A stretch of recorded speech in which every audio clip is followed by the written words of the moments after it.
In this YouTube presentation, I want to present to you what the public school system and the teachers' unions don't want you to know. The public school system in this nation is the number one cause of the social ills of this nation that man has control over. For decades now, the system and unions have essentially hijacked the education of our children, many of whom are now adults, some parents, and other grandparents. Because, like I said, this has been going on for decades, and they have essentially turned them into what could best be described as morons. I know that's a strong term, but as you will see, uh, as I get along into this presentation, you will I'll give you enough evidence to agree with me. Anyway, they have essentially taken our children and they have run them through the schools like a vehicle that's being assembled on an assembly line at General Motors, Ford, or Chrysler, or any other automaker. The problem is, in a factory, vehicles that don't pass certain tests are not released until they meet the correct standards, whereas with our kids, they are essentially pushed through and graduated even though their educational level is only good enough to qualify them for jobs at a fast food restaurant at best.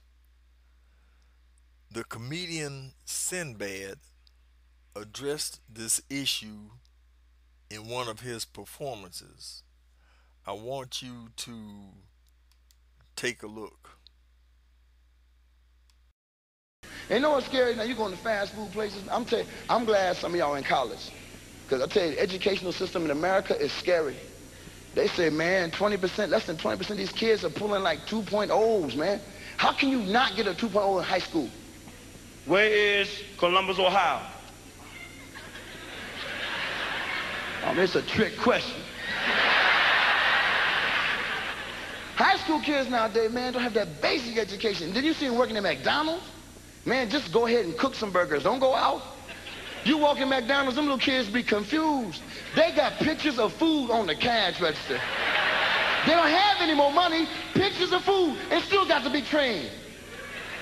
I have some fries.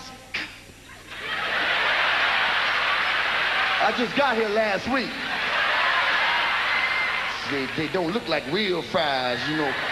It's a bad artistic job they did on this cash register. You won't mess them up? The machine gives them change back by itself. You give them $5, change just drop down. They be. You ever been there when the change machine break? They got to give you some money back. Just let them keep the money. Just let them keep the money. I gave the boy a $5 bill. It was $4.95. $4.95. My man said, boop. Boop. Man, just reach in and get how much you think you should get back.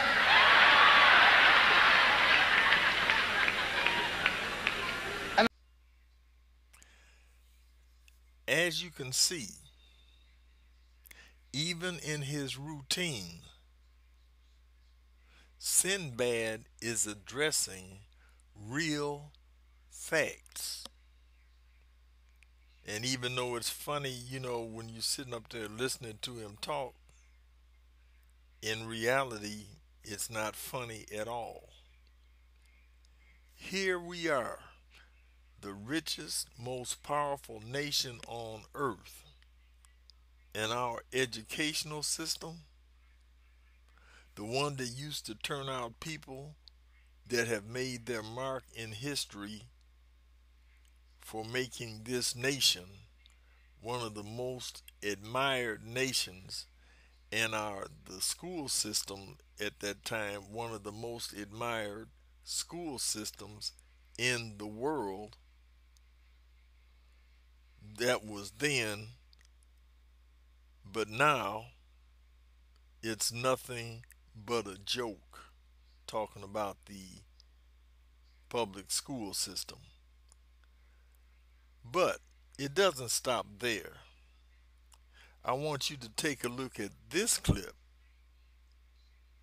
then I will address what it is that the public school system and the teachers' unions don't want you to know.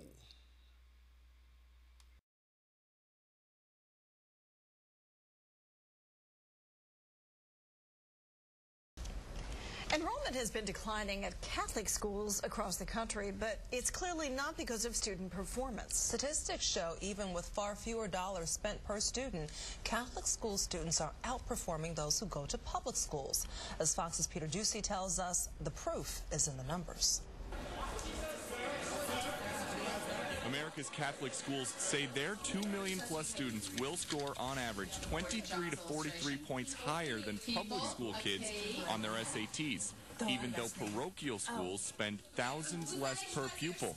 Experts say this is partly because Catholic school kids don't just answer to a principal, there's a higher authority. Because they're Catholic, they hold you to a certain moral demeanor, a moral standard. And so they expect you to behave at better. They expect you to act better. They expect you to reach your highest potential. You don't have to be Catholic to go to Catholic school. Anyone can enroll, but unlike tuition-free public school, it can cost a lot. So the 7,094 Catholic schools in the U.S. have to perform well because they know if kids don't get good grades, their business will be bad. Catholic schools have to be leaner because they won't have the customers if they don't. And they have to have pretty high standards because they have to make people want to part with their money to attend them.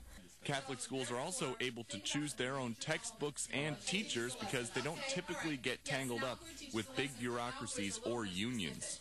The teacher and the principal have a real opportunity in a Catholic school to be the leader, and they make curriculum choices close to the student instead of 5 committees downtown. But some educators say Catholic schools aren't better, they just have better students because they can be picky about whom they let in. Catholic schools do not have to accept every student like a public school does. Catholic schools can expel students far easier than a public school can, and Catholic schools generally don't provide services for children who are disabled. In the last decade, the number of Catholic schools and students have declined by 20%, but advocates say they want national school vouchers because parents, no matter how much they make, pay taxes for public schools, and in this economy, nobody wants to pay for their child's education twice. In Washington, Peter Ducey, Fox News.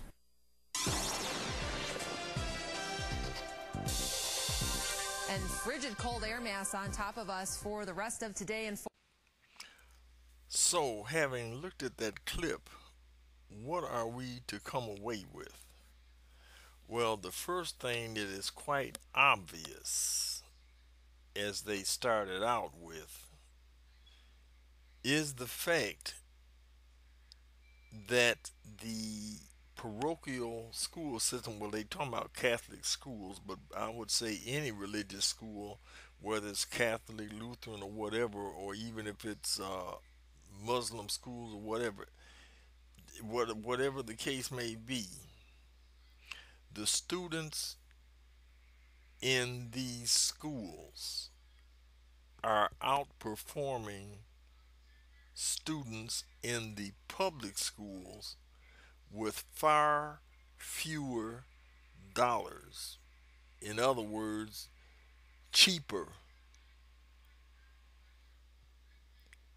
The test scores for the students in the parochial schools as opposed to the public schools, the students on average, now 90% or so 90% or so of the students regularly, in other words, this don't happen just once in a while, but regularly score between 23 and 43 points higher in the SATs. Now, see, all of this stuff is public record. If you notice, this was a news broadcast.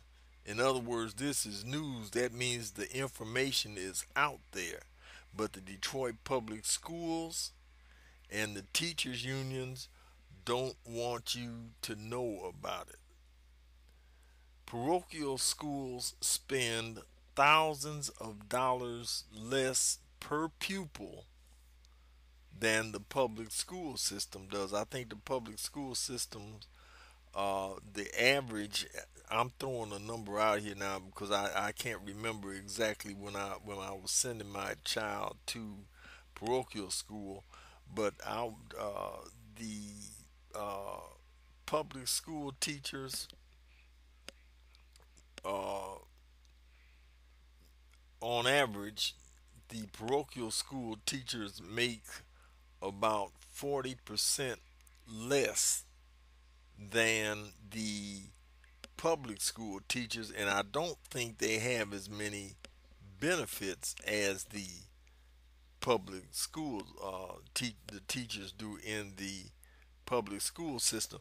But I do know this: I think I was paying on the average per semester about maybe, because this was back in the 80s, I think maybe $3,000 or something like that, versus the average in the public school system was somewhere in the neighborhood of $5,000 or $6,000. So in other words, this was thousands of dollars cheaper. Now, why is it that these kids are having these higher SAT scores on average at such a higher number, 90% of them performing like that, which means 10% probably aren't making the grade, or they aren't necessarily up in the top percentile. But if you look at the public school system, it's usually the other way around. You may have 10% of the students in the public school system achieving high SAT scores, while you got 90% basically just barely making it. But anyway, why is this? The reason being that in the parochial school system, and since they were talking about the Catholic schools, that the students answer to a higher authority. They are held to a higher standard. The parochial schools expect you to act better and achieve a higher academic standard. Parochial schools achieve this standard because now listen to this, they depend, or rather, well, basically what it is, since the parochial school system has to have people pay for their child to go to the school, then it's obvious that if you're going to have somebody pay for something, the people want to make sure they're getting their money's worth. So in other words, the parochial schools achieve this standard because their survival depends on the results. People will willingly pay the cost because of the result they see. Parochial schools also choose their own textbooks, unlike the public schools that use textbooks that are politically correct and essentially promote ungodliness as being the norm. Uh, Mary, and back when I was in school, we used to have Tom and I mean, what is it, fun with Dick and Jane and things. How the family was made up then of a man and a woman and two children. Uh, uh, as a family, where nowadays a family can be two men with children or two women with children, uh, addressing moral issues, as I say, uh, that violate, I mean, essentially going against the moral issues of what God says is right and wrong. So you got all of that.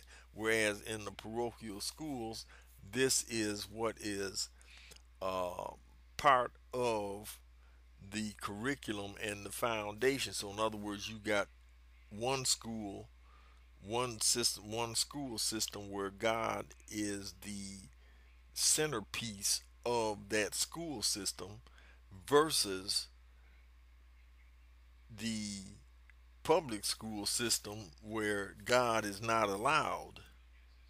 And you see the results of a system like that because, like, there's a Bible scripture that says, except the Lord build a house, they that build it labor in vain.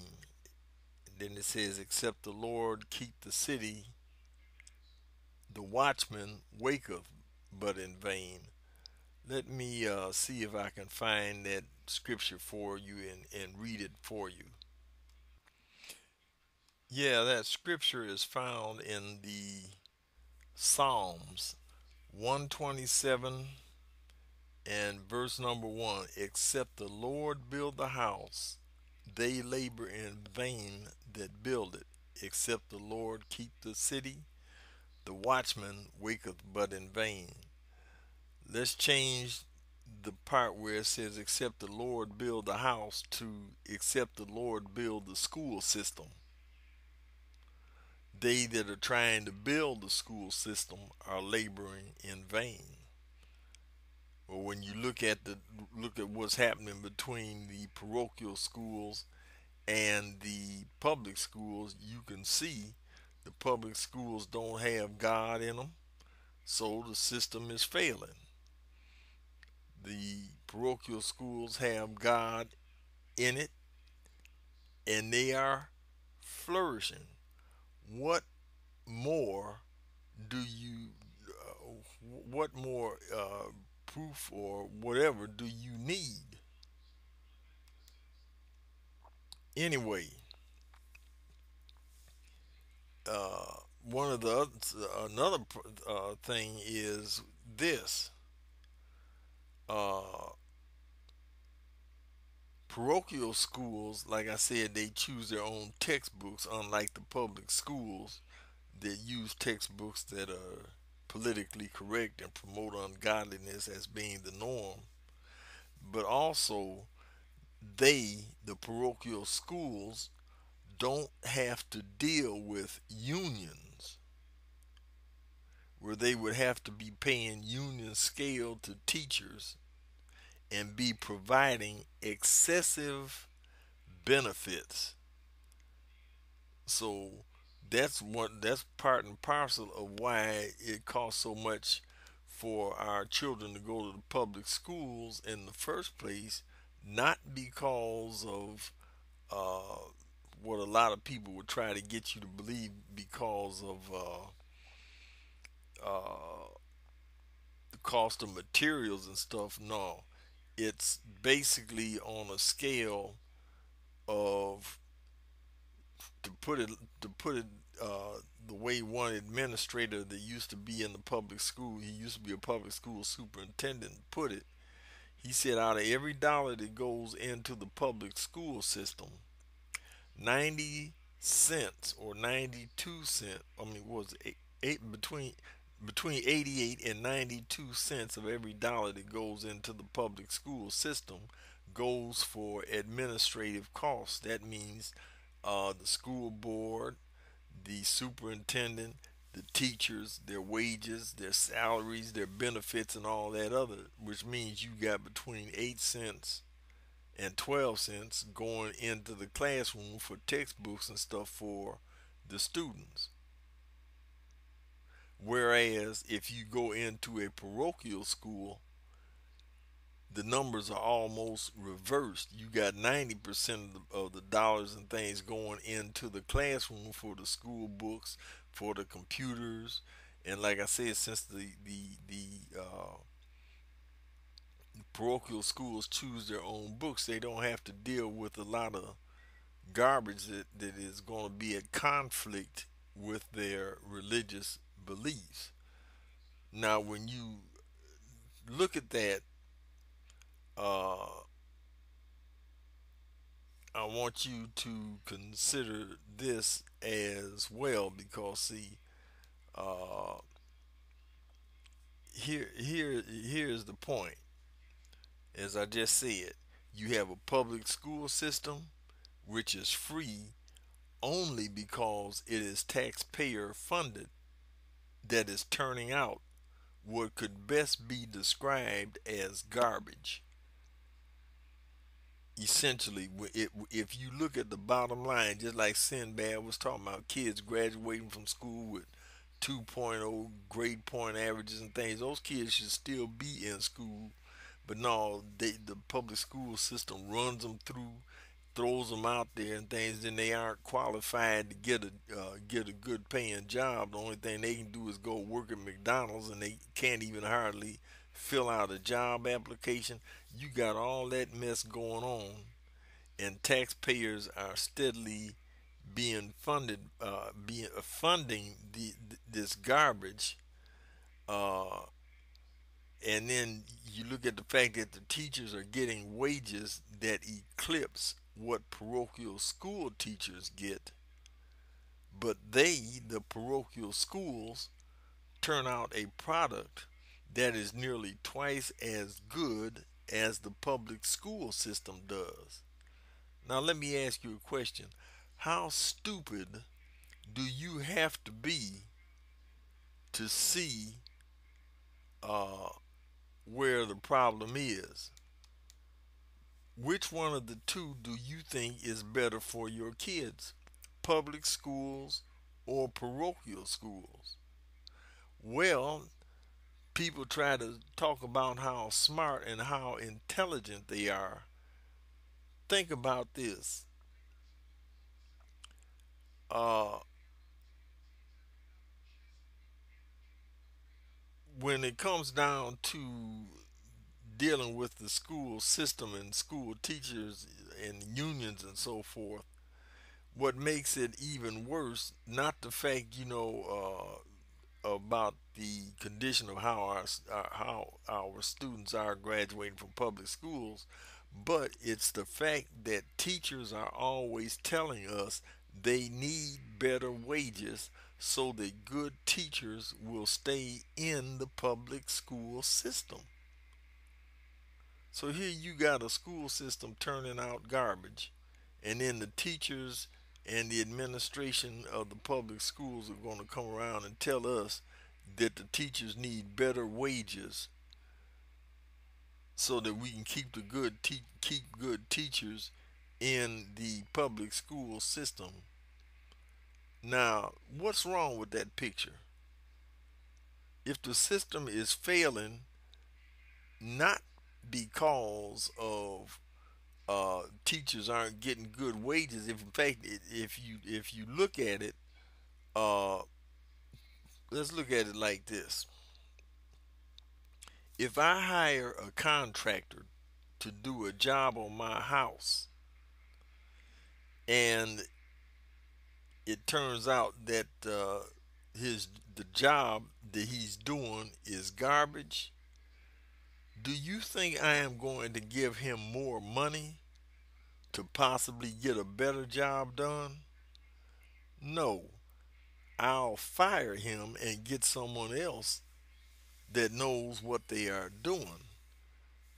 People complain about a cost of sending a child to a parochial school because that's one of the issues why people don't send their children to a parochial school is because of the cost.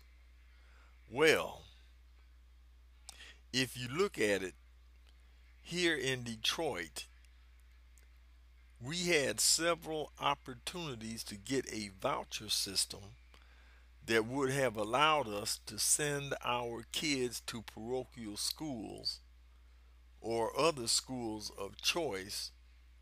And guess what happened? It was turned down because the Detroit public school system and the teachers unions complained vouchers were a way to break the unions and would result in DPS, Detroit Public Schools, being forced out of business. Hello, with what they are turning out, that is exactly what needs to happen. This is Evangelist George McTyre saying, may God bless you and your families real good, and I hope you got something out of this. This is one of the things, as I said at the beginning of this message, that the public school systems and the teachers unions in this nation don't want you to know.